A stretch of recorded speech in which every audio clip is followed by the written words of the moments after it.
નમસ્કાર વિદ્યાર્થી મિત્રો. ધોરણ 11 વાણિજ્ય વ્યવસ્થા પાઠ નંબર 6. અગાઉ આપણે સંયુક્ત રાષ્ટ્રીય કંપની વિશે ભણ્યા. તેમાં લાક્ષણિકતાઓ જોઈ, કંપનીનો અર્થ જોયો. હવે આપણે આગળ ભણીશું તો કે મર્યાદાઓ. મર્યાદાઓ વિશે આજે આપણે ભણવાનું છે વિદ્યાર્થી મિત્રો. તો કે શરૂઆત કરશું તો એક લાંબી અને ખર્ચાળ સ્થાપના વિધિ. વ્યક્તિગત માલિકી અને ભાગીદારી પેઢીની સરખામણીમાં કંપનીની સ્થાપના વિધિ લાંબી, જટિલ અને ખર્ચાળો છે. લાંબી, જટિલ અને કંપનીની ખર્ચાળો છે. કંપની તેની નોંધણીનું પ્રમાણપત્ર મેળવવા માટે આવેદનપત્ર, નિયમનપત્ર જેવા દસ્તાવેજો તૈયાર કરી કંપની રાષ્ટ્રીય સમક્ષ રજૂ કરવા પડે છે. રાષ્ટ્રીય સમક્ષ તે દસ્તાવેજો રજૂ કરવા પડે છે વિદ્યાર્થી મિત્રો. આ માટે નિષ્ણાતોની સેવાઓ લેવી પડે છે. નિષ્ણાતોને તેમની સેવાઓ માટે વધુ ફી ઉપરાંત કંપની રજિસ્ટ્રારને નોંધણી માટેની ફી ચૂકવવી પડે છે. 2. ધારાકીય નિયંત્રણો કંપનીની કાયદા દ્વારા અસ્તિત્વમાં આવે છે. કંપનીએ તેમની હયાતી દરમિયાન કાયદાની જોગવાઈઓનું પાલન કરવું પડે છે. નિયમિત સમયે પત્રકો, અહેવાલો, હિસાબો કંપની રજિસ્ટ્રારને મોકલવા પડે છે. સેબીની કેટલીક જવાબદારીઓનું પાલન પણ કરવું પડે છે. વિદ્યાર્થી મિત્રો, સેબીની કેટલીક જવાબદારી હોય છે તે નિયંત્રણો કરવા પડે છે. 3. વહીવટી ખર્ચામાં વધારો. નિષ્ણાતોને ઊંચી ફી, વિશિષ્ટ અધિકારીઓને આકર્ષક પગાર, સંશોધનો પાછળ ખર્ચ વગેરે કંપનીનો વહીવટ ખર્ચ વધે છે. 4. ખુદશાહી વહીવટ.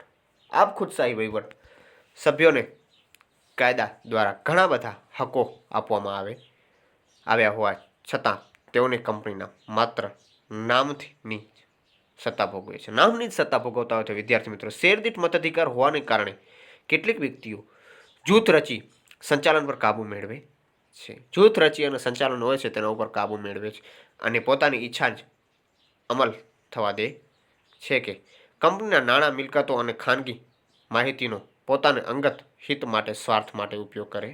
અંગત હિત અને સ્વાર્થ માટે તે ઉપયોગ કરે છે. 5. રહસ્યોની જાળવણીમાં મુશ્કેલી. કંપનીએ તેના વાર્ષિક હિસાબો ફરજિયાત ઓડિટ કરાવી સભ્યોને તેના કંપની રજિસ્ટ્રારને મોકલવો પડે છે. કાયદા અનુસાર બીજી કેટલીક બાબતો જેવી કે ડિવેન્ચર, પરત, બોનસ શેરની લગતી બાબતો પ્રસિદ્ધ કરવી પડે છે. આથી રહસ્યોની જાળવણી મુશ્કેલ બને છે. આથી તે રહસ્યોની જાળવણી હોય છે તે મુશ્કેલ પડે છે. 6. નીતિ વિષયક નિર્ણયમાં વિલંબ. જે નીતિ વિષયક નિર્ણય હોય છે તેમાં વિલંબ. નીતિ વિષયક નિર્ણય લેવામાં સંભવિત કે સંમતિ લેવી પડે છે. આ માટે સભ્યોની સભા બોલાવવી પડે છે. સભા બોલાવતા પહેલાં સભ્યોને નિશ્ચિત દિવસો પહેલાં સભાની નોટિસ મોકલવી પડે છે. સભામાં ઠરાવ પસાર કરવો પડે છે. આ બધામાં સમય થતો હોવાથી નિર્ણય લેવામાં વિલંબ થાય છે. 7. ઓછી પરિવર્તનશીલતા. વ્યક્તિગત માલિકી અને ભાગીદારી કરતાં કંપની સ્વરૂપમાં પરિવર્તનશીલતાનું તત્વ ઓછું છે. મહત્વના ફેરફારો કરવા માટે સામાન્ય સભામાં ઠરાવ પસાર કરવો પડે છે. સામાન્ય સભા હોય છે તેમાં ઠરાવ પસાર કરવો પડે છે. કેટલાક સંજોગોમાં કેન્દ્ર સરકાર અને અદાલતને પરવાનગી મેળવવી પડે છે. 8. સટ્ટાખોરોનું ઉત્તેજન. સંચાલકો કંપનીની ખાનગી માહિતીથી વાકેફકાર હોવાથી શેર બજારમાં કૃત્રિમ ફેરફારો સર્જીને સટ્ટાખોરનું ઉત્તેજન છે. શેરમાં થતી સટ્ટાખોરી નાના રોકાણકારોના આર્થિક હિતને નુકસાન પહોંચાડે છે. 9. સમાજને ગેરફાયદા. કામદારોના હડતાલ, માલિકો દ્વારા તાળાબંધોનો ભોગ સમાજે બનવું પડે છે. કામદારોની હડતાલ હોય છે, માલિક દ્વારા તાળાબંધોનો ભોગ સમાજ બનવું પડે છે. આ બધું સમાજને ભોગવવું પડે છે. વિદ્યાર્થી મિત્રો, માનવી કરતાં મૂડીનું મહત્વ હોવાથી ઇજારાશાહી દૂષણો પ્રવેશે છે, જેની સમાજમાં આવક અને સંપત્તિ અસમાન વહેંચણી થાય છે. હવે જોશું આપણે પ્રકારો વિશે સમજૂતી આજે મેળવીશું આપણે. એમાં કંપનીના પ્રકારો. 1. ખાસ કાયદાકીય દ્વારા અસ્તિત્વમાં આવતી કંપની, બી સભ્ય સંખ્યાની દ્રષ્ટિએ, સી વર્ચસ્વની દ્રષ્ટિએ અને ડી નોંધણી સ્થાપનાની દ્રષ્ટિએ. હવે આપણે જોવા જઈએ તો કે સભ્ય સંખ્યાની દ્રષ્ટિએ એમાં જાહેર કંપની, ખાનગી કંપની અને એક વ્યક્તિની કંપની. અને વર્ચસ્વની દ્રષ્ટિએ જોઈએ તો સરકારી કંપની, શાસક કંપની, ગૌણ કંપનીનો સમાવેશ કરવામાં આવે છે. હવે વિદ્યાર્થી મિત્રો આપણે આગળ ભણીશું તો નોંધણીની દ્રષ્ટિએ 2 ભારતીય કંપની અને વિદેશી કંપની. અને જાહેર કંપનીની દ્રષ્ટિએ 2 શેર મૂડીથી મર્યાદિત જવાબદારીવાળી કંપની અને બાહેધરીથી મર્યાદિત જવાબદારીવાળી કંપની. જાહેર કંપનીના છે અને ખાનગી કંપનીમાં પણ 2 આવેલી છે, જે શેર મૂડીથી મર્યાદિત જવાબદારીવાળી કંપની અને 2 બાહેધરીથી મર્યાદિત જવાબદારીવાળી કંપનીનો સમાવેશ કરવામાં આવે છે. અને 3 જાહેર કંપનીમાં 3 અમર્યાદિત જવાબદારીવાળી કંપની અને ખાનગી કંપનીમાં અમર્યાદિત જવાબદારીવાળી કંપનીઓનો સમાવેશ કરવામાં આવે છે. હવે વિદ્યાર્થી મિત્રો આપણે આગળ વધીશું તો કે ખાસ કાયદા દ્વારા અસ્તિત્વમાં આવતી કંપની. સંસદ કે વિધાનસભાના ખાસ કાયદા દ્વારા અસ્તિત્વમાં આવે છે. દાખલા તરીકે reserve bank of India, life insurance corporation of ઇન્ડિયાનો સમાવેશ કરવામાં આવે છે. હવે આપણે આગળ વધીશું કે સભ્ય સંખ્યાની દ્રષ્ટિએ એક જાહેર કંપની, સભ્ય સંખ્યાની દ્રષ્ટિએ જાહેર કંપની, કંપની ધારા અનુસાર જે કંપની ખાનગી કંપની નથી તે જાહેર કંપની છે. તેમાં ઓછામાં ઓછા 7 સભ્યો જરૂરી છે. વધુ મોટી સંખ્યા ઉપર કોઈ નિયંત્રણ હોતું નથી. તે આપણે વિદ્યાર્થી મિત્રો તમે આગળ ભણી પણ ગયા છો. આ કંપની તેના જ શેર ડિબેન્ચર ખરીદવા માટે જાહેર જનતાને આમંત્રણ આપે છે.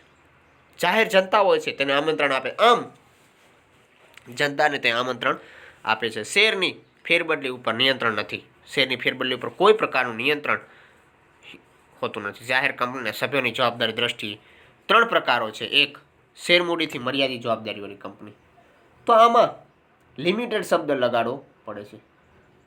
પાછળ લિમિટેડ અને અનલિમિટેડ હોય છે, એમાં લિમિટેડ શબ્દ આમાં લગાડવો પડે છે. કેમાં તો કે શેર મૂડીથી મર્યાદિત જવાબદારીવાળી કંપની. જોઈએ તો કંપનીના સભ્યોની જવાબદારી તેમણે કંપનીના ખરીદેલા શેરની દાર્શનિક કિંમત પૂરતી જ મર્યાદિત હોય છે.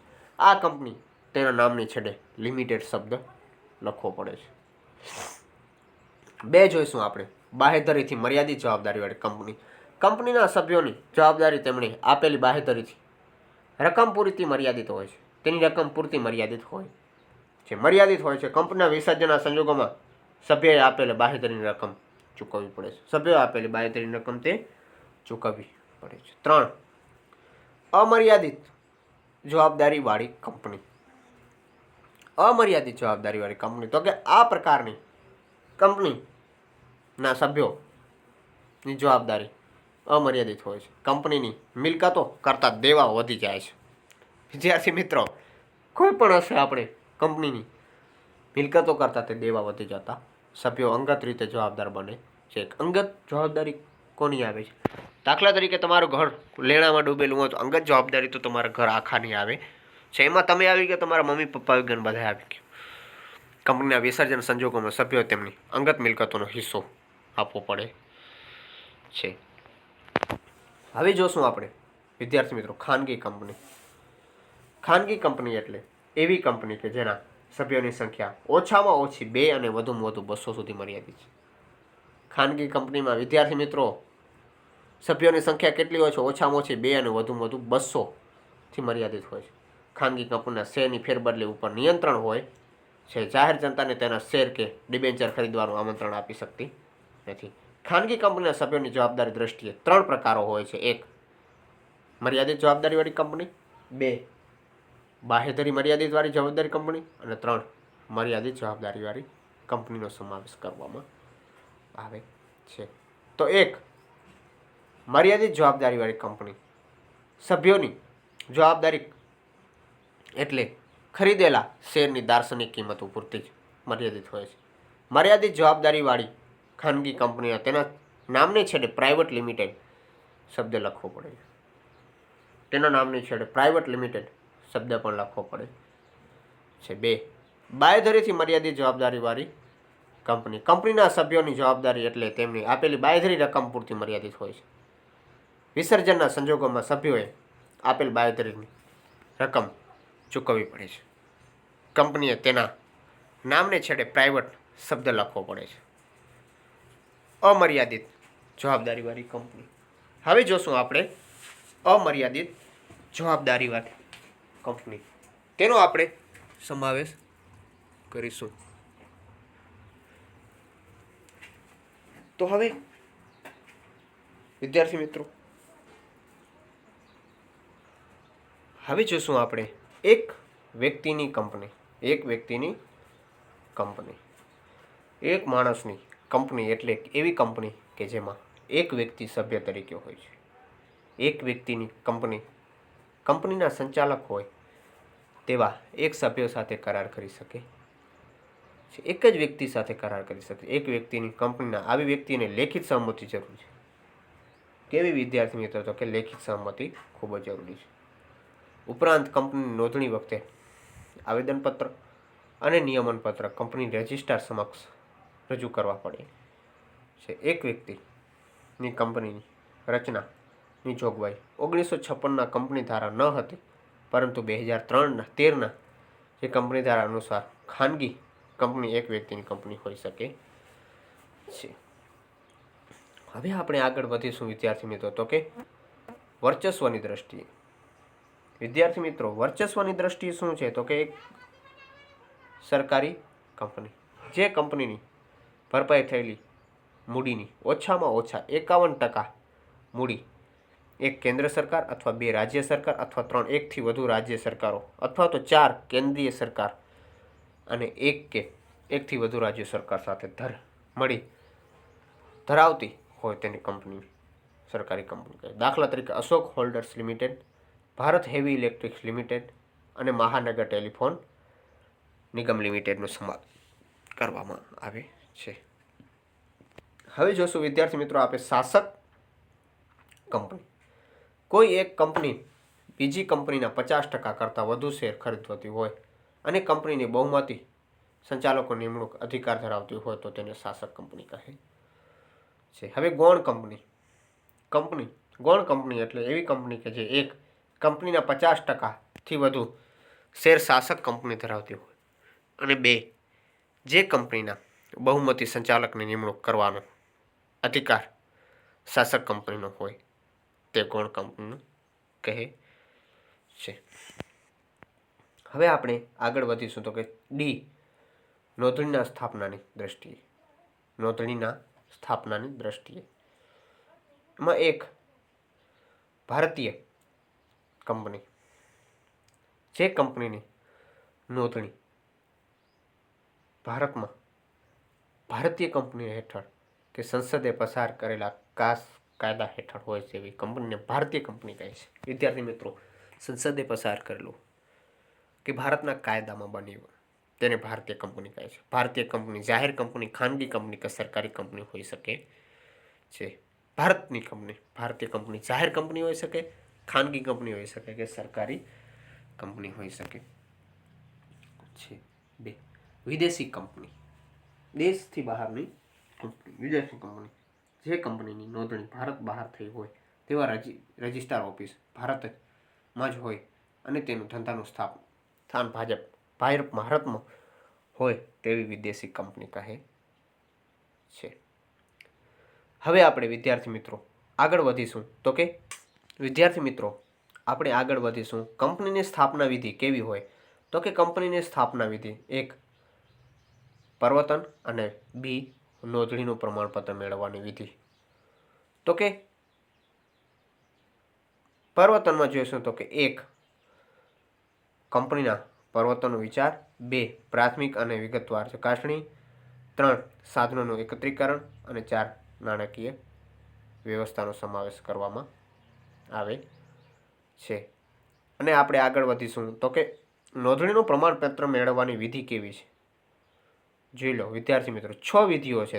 1 આવેદનપત્ર, 2 નિયમનપત્ર, 3 સંચાલકોની યાદી, 4 સંચાલકોની લેખિત સહમતિ, 5 અન્ય કંપનીના હિત અંગેની જાળવણી અને 6 કાયદા પાલનની જોગવાઈઓનું નિયંત્રણ વગેરેનો સમાવેશ કરવામાં આવે છે. તો આ મુદ્દા આપણે એક એક કરી અને સમજવાના છે. એ પરિવર્તન કંપનીને અસ્તિત્વમાં લાવવાનો વિચાર અને તે માટેની પૂર્વ વિચાર એટલે પરિવર્તન. પરિવર્તન એટલે શું? તો કે કંપનીને અસ્તિત્વમાં લાવવાનો વિચાર અને તે માટે પૂર્વ વિચાર એટલે પરિવર્તન. કંપનીના પરિવર્તનની વિચારને અમલમાં મૂકવાનું પરિવર્તન કહે છે. આ તબક્કે પરિવર્તક નીચેના મુદ્દાઓ વિચાર કરવો પડે છે. 1.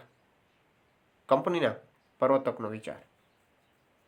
વિદ્યાર્થી મિત્રો, કંપનીના પરિવર્તકનો વિચાર એટલે શું? તો કે કંપનીના પરિવર્તકનો વિચાર પરિવર્તકના મગજમાં ઉદ્ભવે છે. કોઈ સંશોધનને અમલમાં મૂકવા કે તેની વસ્તુઓ બજારમાં ઉપલબ્ધ કરવાની કંપનીની સ્થાપનાનો વિચાર છે.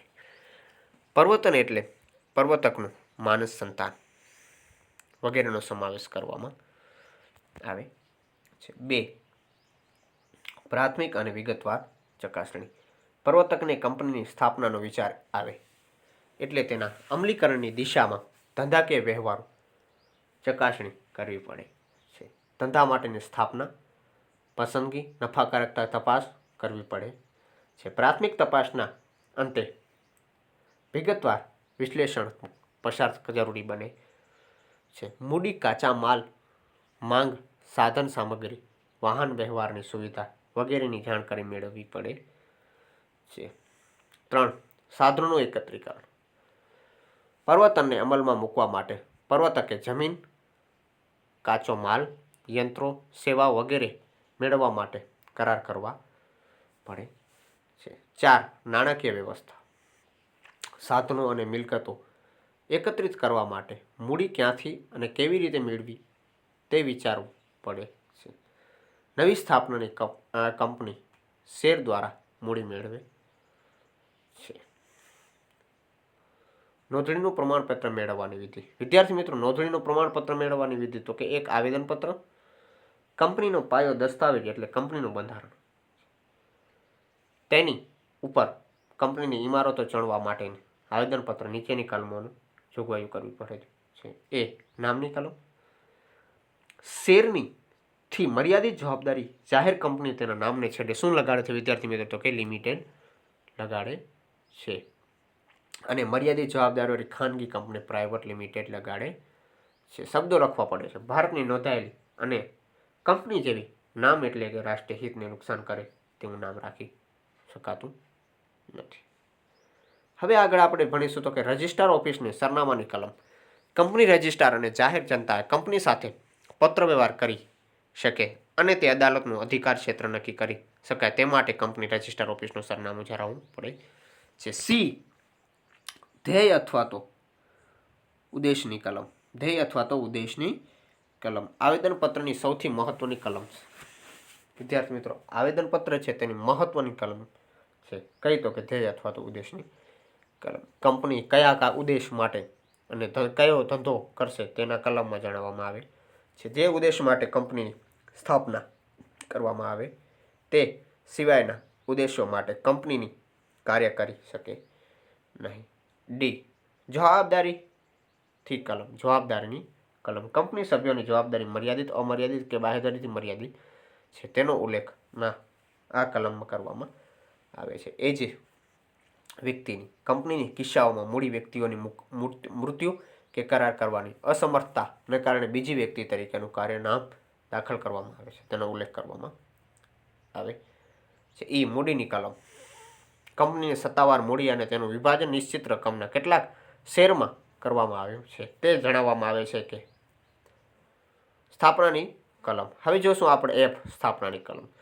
જાહેર કંપની હોય તો ઓછામાં ઓછા કેટલા વિદ્યાર્થી મિત્રો? 7 અને ખાનગી કંપની હોય તો ઓછામાં ઓછા 2 સભ્યો સાથે તેની સહી સાથે કંપનીની સ્થાપના કરવા ઈચ્છે તેનું નિવેદન આપવું પડે છે. વિદ્યાર્થી મિત્રો, તેનું એક અલગથી નિવેદન આપવું પડે છે. 2. નિયમન પત્ર. કંપનીના આંતરિક વહીવટના નિયમો નક્કી કરતો દસ્તાવેજ છે. આવેદનપત્રની મર્યાદામાં રહીને નિયમનપત્રમાં કંપનીના વહીવટો ચલાવવા માટે નિયમો જણાવવામાં આવે છે.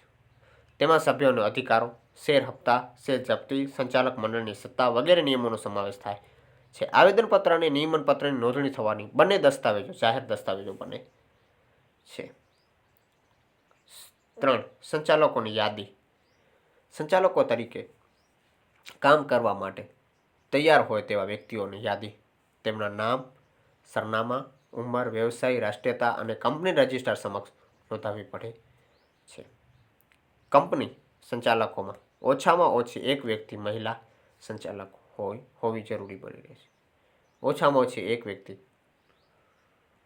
સંચાલક હોવી જરૂરી બની રહે છે. 4. સંચાલકોની લેખિત સહમતિ. જેમનું નામ સંચાલક તરીકે દર્શાવવામાં આવ્યું હોય તેવા સંચાલકો તરીકેનું કામ કરતા તૈયાર છે તેવી લેખિત સહમતિ આપવી પડે છે. 5. અન્ય કંપનીના હિત અંગેની જાહેરાત. અન્ય બીજી કંપનીના હિત અંગે શું જાહેરાત હોય છે? તો કે કંપનીના સંચાલકો, મેનેજર, સેક્રેટરી કે ભરનારા જો બીજી કંપની સાથે હિત સંબંધ ધરાવતી હોય તો તે અંગેનું નિવેદન આપવું પડે છે. 6. કાયદા પાલનની જોગવાઈઓનું નિવેદન. કંપનીની નોંધણી માટે ઉપરયુક્ત બધી જ કાયદાકીય જોગવાઈઓ કરવામાં આવે છે. અંગેનું નિવેદન નિયત ફોર્મ માટે કંપની રજિસ્ટ્રાર સમક્ષ નોંધાવવું પડે છે. વિદ્યાર્થી મિત્રો, જે કંપની રજિસ્ટ્રાર હોય છે તેના પર કાયદાની પાલનની જોગવાઈઓનું સમક્ષ રજિસ્ટ્રાર સમક્ષ તે ફોર્મ હોય છે તે દર્શાવવું પડે છે. ઉપરના દસ્તાવેજો સાથે જરૂરી નોંધણીની ફી ભરવામાં આવે છે. કંપની રજિસ્ટ્રાર દસ્તાવેજો ચકાસણી કર્યા બાદ જો દસ્તાવેજ સંતોષકારક માલુમ પડે તો તેની નોંધણી કંપનીઓના ચોપડાઓમાં કરે. સંતોષ થાય તો તે ચોપડાઓમાં કરે છે. આ વિધિ પૂર્ણ થયા બાદ રજિસ્ટ્રાર નોંધણીનું પ્રમાણપત્ર આપે છે. નોંધણીના પ્રમાણપત્રમાં જે તારીખ આપવામાં આવી હોય તે તારીખથી કંપનીની શરૂઆત થયેલી ગણાય છે. કંપની રજિસ્ટ્રાર કંપની નોંધણી પ્રમાણપત્ર આપવા સાથે કંપની ઓળખ નંબર ફાળવે છે. જે કંપનીની ઓળખ બને છે અને તેનો સમાવેશ નોંધણીનું પ્રમાણપત્રમાં કરવામાં આવે છે. ખાનગી કંપની. વિદ્યાર્થી મિત્રો, ખાનગી કંપનીએ વિધિ પૂરી કર્યા બાદ ધંધો શરૂ કરી શકે. જે ખાનગી કંપનીઓ છે એની પ્રોસેસ કર્યા બાદ જ ધંધો શરૂ કરી શકે છે. જ્યારે જાહેર કંપની વિજ્ઞાપન પત્ર બહાર પાડી લઘુત્તમ ભરણાની શરતો પૂરી કર્યા બાદ શેરની ફાળવણી કરી શકે છે. વિદ્યાર્થી મિત્રો, ખાનગી કંપનીને પોતાની જે વિધિ હોય તે પૂર્ણ કરવી પડે છે. હવે જો આપણે જે ભાગીદારી પેઢી અને કંપની વચ્ચેનો તફાવત છે તે આગળના પીરિયડમાં ભણીશું.